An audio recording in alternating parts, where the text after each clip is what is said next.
আসসালামু আলাইকুম আমার ভাইরা বোনেরা কীরকম আছেন? আশা করি পবিত্র রমজান মাসে ভালোই আছেন। আজকের ইফতারিতে আমি নিজের হাতে ঘরে খুব সুস্বাদু মজাদার দুইটা রেসিপি বানাবো। সেই রেসিপিগুলো বানাইতে আমার লাগবে হলো মুরগি, তারপরে পোলাও চাল, তারপরে বুটের ডাল, ক্যাপসিকাম, সেই আর ডিম। আজকে আমি দুইটা কি মজাদার খাবার, বাচ্চাদের প্রিয় খাবার বানাই। আমার সাথে থাকবেন ও দেখতে থাকবেন আমার ভাইয়েরা বোনেরা। আশা করি পবিত্র রমজান মাসে যে যেখানে আছেন ভালোই আছেন ও আল্লাহর পবিত্র কাজগুলা ঠিকঠাক মতন করতেছেন। আমি কিন্তু মুরগিগুলো খুব সুন্দর করে আলাম করে ধুয়ে নিছি, আবার খুব সুন্দর করে টুকরা করে নিব।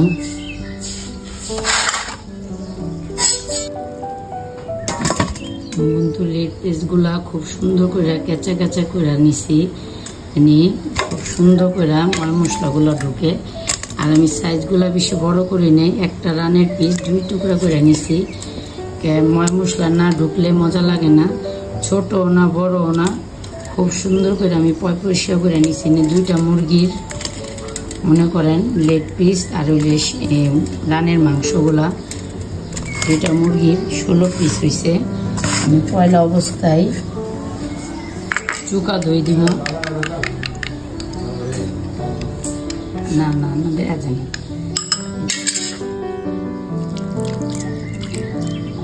এটা হলো আমার ঘরে বানানো চুকা দই, ফাঁকি দুধ দিয়ে লেবু দিয়ে চুকা দই বানাই নিছি। তারপরে হলো সয়া সস, তারপরে হলো চিনি সস। এটা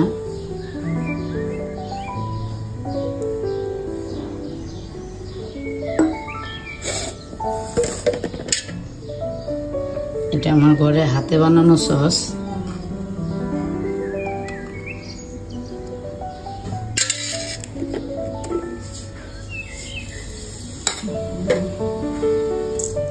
এটা হলো টেস্টি লবণ।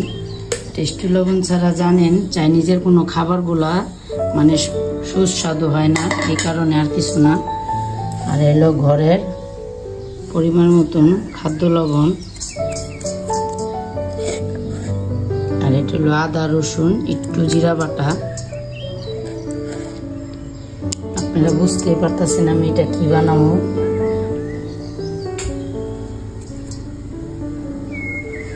আমি 1 ফোঁটা খাঁটি সরষের তেল দিব।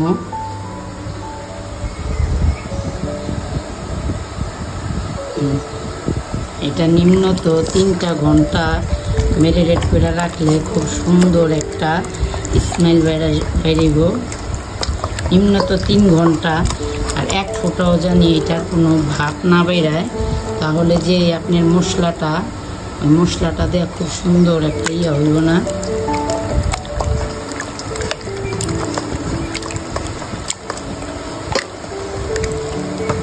আমি কিন্তু যা যা দিছি আপনারা সবই দেখতে পারবেন আমার পুরো ভিডিওটা দেখলে।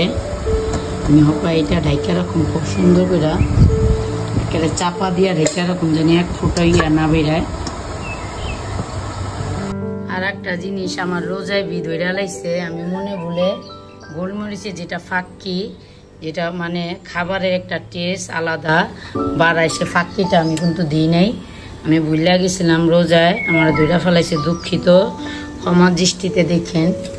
উল্টা পুল্টা বুঝছেন, রোজার মাসে উল্টা পুল্টা কথা আর উল্টা পুল্টা খাবারের কোনো রেসিপি দেওয়া যাব না।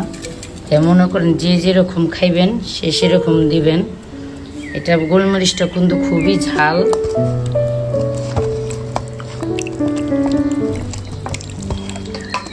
সুন্দর করে বুটের ডালগুলো ধুয়ে নিছি। পরে এখানে হইলে দারচিনি, আলাম, এলাচ, শুকনো মরিচ, আস্ত পেঁয়াজ, তারপরে জায়ফল, জ্যোতি, এটা হলো জ্যোতি, জায়ফল,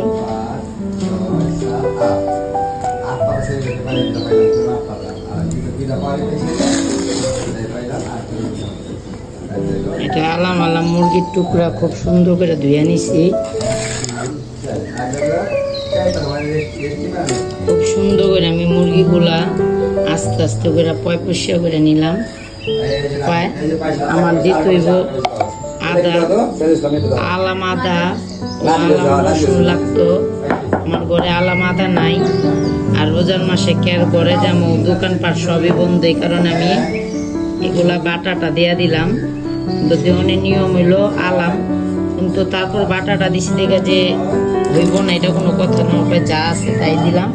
খুব সুন্দর করে ঢাইকা পাইবি আমি পরে আমার টিকাগুলা, যখন আমি টিকা বানাবো সব কিছু দিয়া আমি সিদ্ধ দিলাম। মানে এটা ধীরে ধীরে সিদ্ধ আমার যা লাগবো পরে আবার আমি আবার কইরা যখন এটা পুরাপুরি আমি আজকে রান্না করব ফ্রাইড রাইস। মনে করেন রাইস রান্না করবো, আমি এত শুদ্ধ ভাষার কথা কইয়া পারি না, আগেও কইলাম ভাইয়েরা বোনের একটু মানায় নিবেন কিল্লেগা। আর এই জায়গায় তো আমি টিকার জন্য সবকিছু দিছি, আমার সিদ্ধ হয়ে গেছে, তো পানির পরিমাণটা অনেক রয়ে গেছে। আমি হবে জালটা বাড়ায় দিব, আমার সিদ্ধ অনেক আগ পর্যন্ত আমি জালটা কমাই দিছি, হবে জালটা বাড়ায় দিব। আর আমার যা যা রাইস রান্নার জন্য লাগবো আমি সব কিছু তৈরি করে নিতেছি এক এক করে। আমার রাইস রান্নার জন্য কি কি লাগতেছে, কি কি তৈরি করছি আসেন আপনাদের দেখাই। তা আমি কিন্তু 1 ফুটা তেলও দিয়ে দিছি। তেল এই জন্যই দিছি যেন আমার ভাতের সাথে ভাতটা না লাগে, পুরো পিছলা পিছলা ভাত থাকে। আর টিকাটা সম্পূর্ণ সিদ্ধ হয়ে গেছে, পুরো সম্পূর্ণ হয়ে গেছে। আপা আমি নামায়া বাইটা নিমো। তা আমি মনে করেন ডিমগুলো আজকে আমি যে ফ্রাইড রাইসগুলো রান্না করুন তার ভিতরে কিন্তু ডিম লাগবে। আমি ডিম দেওয়া সবজি দিয়ে রান্নাটা করতেছি। আমি আলাদা মনে করেন যা যা উপকরণ লাগবো আমি আলাদা করে নিছি। আমি কি কি উপকরণ করছি আসেন আমার সাথে দেখবেন।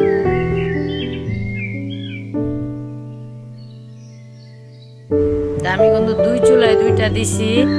এই চুলায় মনে করেন আমি চিকেন ভাইজেন কয়া পারে না পাইটা আবার কেমন তেল, এত গরম কি তেল জমা থাকি না। আমি কিন্তু ভাজা পোড়ার লেগা খাঁটি পাম তেল আনছি। এলা পাম তেল কিন্তু অরিজিনাল তেল, কিন্তু আমরা কিন্তু বাজারে যে ক্লিয়ার তেলটা খুঁজি, ক্লিয়ার তেলটা কিন্তু আসলে ভালো না। ওই ক্লিয়ারটার ভিতরে ভেজাল, পামটাই কিন্তু ভেজাল মুক্ত। তো ভাজা পোড়ার জন্য আমি আলাদা আবার 20 কেজি তেল নিয়ে আইছি। আর মনে করেন আমার যা যা লইছে এটা তো একবারে পারলেন গাজর, সিমি মটর, তারপরে হইলো আপনার ক্যাপসিকাম, হলুদটা নিছি, সবুজটা নিছি, কাঁচামরিচ কুচি, 4 ফাল্লা করে আমি পেঁয়াজগুলা পিস পিস করে নিছি। সম্পূর্ণ আমি এখন হালকা হালকা ভাজা করে নিমো।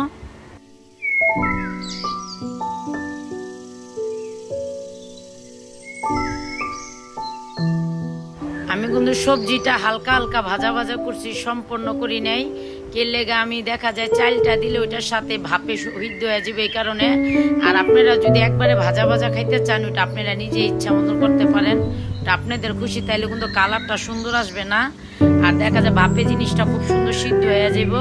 তা আমি তেলের পরিমাণটা কিন্তু একবারে কম দিছি, কি লেগা রাইসে কিন্তু বেশি তেলটা মজা লাগে না। আর এটা হইলো আমি ইকিসা টেস্টি লবণ দিয়ে লাইছি, তারপর একটু খাদ্য লবণ দিব স্বাদ মতন, তারপর একটু সয়া সস, চিনি সস, ঘরের আমার হাতে বানানো সস সম্পূর্ণ দিয়ে আমি খুব সুন্দর করে লাড়াচাড়া দিয়ে আমি ডাইকা দেবো। আর ডিমগুলো উপরের ভিতরে খুব সুন্দর করে সাজায় দেবো।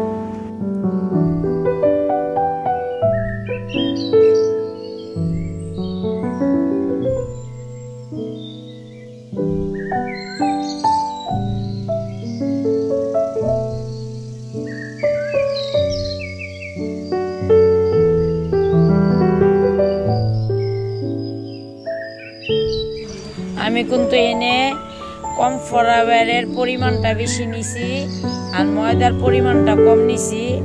ময়দার সর্বোচ্চ আমি 1 কাপ নিছি, আর কর্নফ্লাওয়ার একটা প্যাকেটের থেকে আমি যা লাগবে বেশি অংশই লইয়া লইছি। এখানে আছে আমার মরিচের ফাঁকি আর গোলমরিচের ফাঁকি, আর হইলো টেস্টি লবণ, আর হইলো একটু সামান্য খাবারের লবণ। খুব সুন্দর করে আমি মাইখা নিলাম। তো হপাই মনে করেন আমি এক এক করে যাইতা মুরগিগুলা খুব সুন্দর করে এটার ভিতরে মাখুম। নাইলে যদি আপনি আস্তে আস্তে জিনিসটা না মাখেন তাহলে দেখা যায় জিনিসটা ছুটে যাওয়ার সম্ভাবনা থাকবো। আর এই মুরগির চিকেনটা কিন্তু আমি 3 ঘন্টা আগে ম্যারিনেট করে খুব সুন্দর করে রাখছি, নাহলে কিন্তু জিনিসটার ভিতরে আপনার মশলা ঢুকবো না, আর খাইবার গেলে কিন্তু মজা লাগবে না। আমি কিন্তু আস্তে আস্তে করে জাতা দিয়া আমি আমি দ্বিতীয়বার রোলটা করি নেই, যেটা পানির ভিতরে দ্বিতীয়বার চুবাই আবার করে, আমি কিন্তু এটা করি নেই। কিনলে আমি যেভাবে দিতেছি এটা আমার একবারে অনেকখানি হইব, ভাজলে দেখতে পারবেন। আর আমি জিনিসটা দেখছেন পুরো পাটে পাটে পাটে পাটে কিন্তু আমার খুব সুন্দর হয়েছে মাশাআল্লাহ। আমি এক এক করে সম্পূর্ণ এরকম করে চিকেনগুলো ভাইজা নিব। আর আমার চিকেনগুলো ভাজাটা কীরকম হয়েছে কমেন্টে ভাইয়েরা বোনেরা জানাই দিয়েন। আমার কিন্তু সম্পূর্ণ রাইসটা রান্না হয়ে গেছে, ফ্রাইডের রাইস দেখতে পারতেছেন মাশাআল্লাহ আলহামদুলিল্লাহ। আমার রাইসটা খুব সুন্দর হয়েছে। আমি তো ফ্রাইড রাইস করতে পারি না, ডাইরেক্ট রাইস রান্না করছি, এটা খুব সুন্দর করতে পারি। কে বুঝছেন, আমি তো তোতলা জন্মের পর থেকেই মায়ের ছোটোকালে অনেক মিষ্টি খেলেছে আমারে। আমার কোপ্তাটা কিন্তু খুব সুন্দর বাটা হয়ে গেছে। এটাতে আমি 4টা ডিম মিক্সচার করছি, পুদিনা পাতা কুচি, কাঁচামরিচ কুচি, পেঁয়াজ কুচি, সামান্য একটু আপনার গোলিম মরিচের ফাঁকি, তারপরে মনে করেন একটু টেস্টি লবণ, তারপরে একটু কেওড়া জলকে চেটকে চেটকে চেটকে চেটকে আমি আজকে যে খামো ভরপুর ভরপুর করে খামো। মনে করেন যে চাটকানটা চাটকে দিয়েছে মনে করতেছেন আমার পেটের ভিতরে এরকম মনে করেন নারী বুড়ি চাটকে দিয়েছে। আমি খুব সুন্দর করে মানে হাতে গোলা গোলা করে করে ডুবা তেলে ঢেলা দেবো।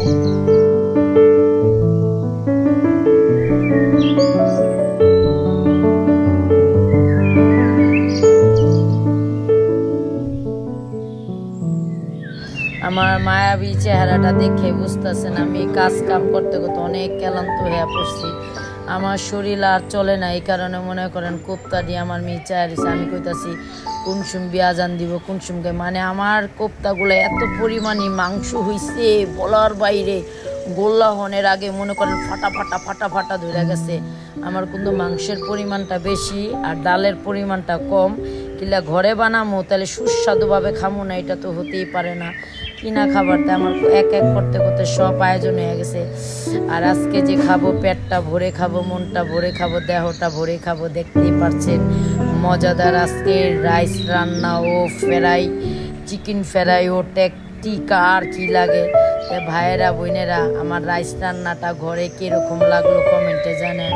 ও ভালো থাকেন, সুস্থ থাকেন। আমি আর কথা বলতে পারতাছি না, ওখানে আমি কখন আজান দিবে কখন খামো।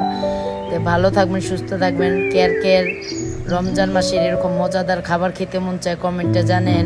ও ইফতারির অপেক্ষাটা কেয়ার ভালো লাগে জানেন। ও সেহেরিতে কেয়ার উঠতে ভালো লাগে কমেন্টে জানেন। তো ভালো থাকবেন, সুস্থ থাকবেন। আসসালামু আলাইকুম। আমাদের মজাদার খাবার খাওয়ানোর জন্য আমাদের বাসা চলে আসবেন। লাইক শেয়ার কমেন্ট আর বেশি বেশি সাবস্ক্রাইবার করে দিবেন। এটা হলে ঈদের সালামি বলতে পারেন, আর কিছু না। আর ঘরে এতটাই সদস্য মানে মাইপা খাওয়ান দিতে হইতেছে যে একবারই পারতেছেন। আসসালামু আলাইকুম।